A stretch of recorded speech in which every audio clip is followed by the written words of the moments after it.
702 and Cape Talk. Summer. The National Media and Communications Manager for the African Transformation Movement. Zama, good morning and welcome to the show. You have decided to take Parliament to court on the decision by the Speaker to allow for an open ballot for the vote on the panel report submitted to Parliament, of course.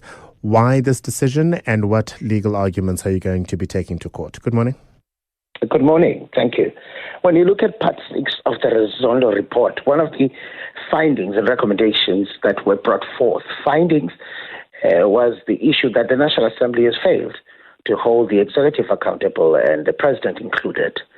And one of the cited incidences was that members of Parliament are being directed to vote in a particular way, and that actually defeats the actual purpose, which is enabled by each individual taking an oath of office, and that individual being independent in thinking and the ability to make decisions. Now, the big question is, did that happen this time around? Yes. Proceeding to the seating, the African Transformation Movement wrote 3 letters, and in those 3 letters, especially on the last one, we cite the meeting of the 5th of December, the National Executive Committee of the African National Congress, where people were directed to vote in a particular way. And post that, in fact, still preceding that, there were SMSs that were sent to members of Parliament. Subsequent to that, there are cases that have been opened because members of Parliament were threatened. Now, we raised these issues with the Speaker, and the Speaker refused to listen. And now, post the debate, members who dared to speak against the party line are now facing a disciplinary hearing, which proves the point that the African Transformation Movement has been raising, that members were held at gunpoint to vote in a particular way, or they lose their livelihoods. Vote a particular way, or you lose your life.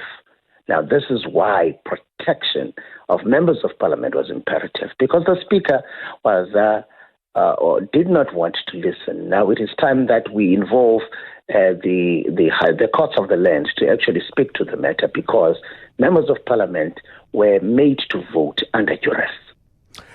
I hear that argument, Zama, but you are hoping that the courts are going to find the decision by the Speaker invalid, and I imagine that will have to be considered on matters of law. And it is the prerogative, I understand, of the Speaker to make such a decision, and I suppose the ANC is free to follow whatever internal processes in terms of directing its caucus as to which way to or not to vote. There were 6 members who voted against the party line, and as you say, will be facing internal disciplinary processes, which is well within the rights of the governing party, isn't it?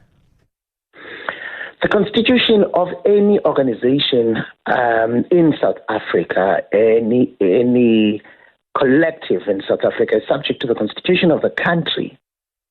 And anything that is done there cannot supersede what should be done in Parliament, which is the legislative arm of governance.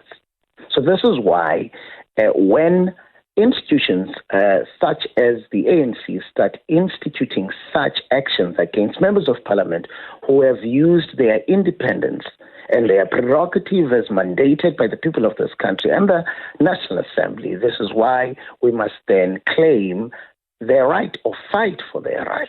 It is on those grounds that we as the African Transformation Movement are saying, regardless of what happens internally, but what happens internally cannot challenge the rights that has been given to the members of Parliament by the people of this country, and also when they took an oath of office to protect the country, not the party.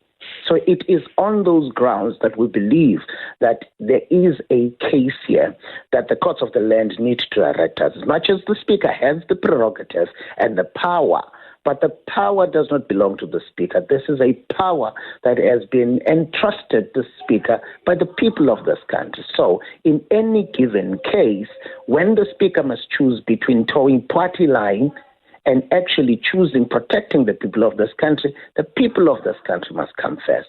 And Pala, the Executive Members Ethics Act violations, the PRECA Act violations, the conflict of the president being a president and a businessman, the issuing of unlawful instructions are matters of concern to us.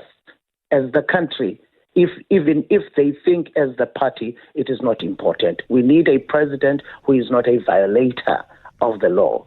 And if the Speaker would have created a conducive environment for the protection of lives and livelihoods, wouldn't be in this mess.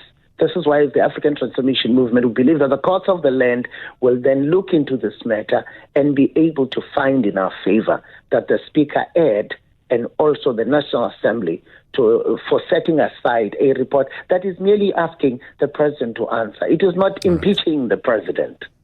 Zama, we'll leave it there. Thank you very much for your time. Zama Ntshona, the National Media and Communications Manager for the African Transformation Movement. That application, of course, in front of the Western Cape High Court. 702 and Cape Talk. Summer